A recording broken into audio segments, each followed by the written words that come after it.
Hay nako, Robin Padilla. Ikaw nagwala na naman at nagpabida-bida na wala sa lugar. Ikaw, pwede ba mag-resign ka na lang? Kasi sa totoo lang, pampagulo ka lang dyan eh. Para kang ano lang dyan, papogi points na wala naman alam.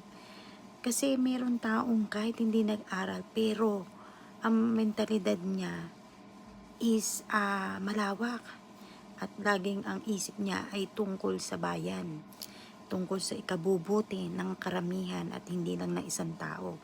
Ikaw iniisip mo yung isang tao lang, sige kibuloy. Pero hindi mo inisip ang mga kababayan mo na naargabyado. Di umano ha, pero ikaw, pinagtatanggol mo kaagad.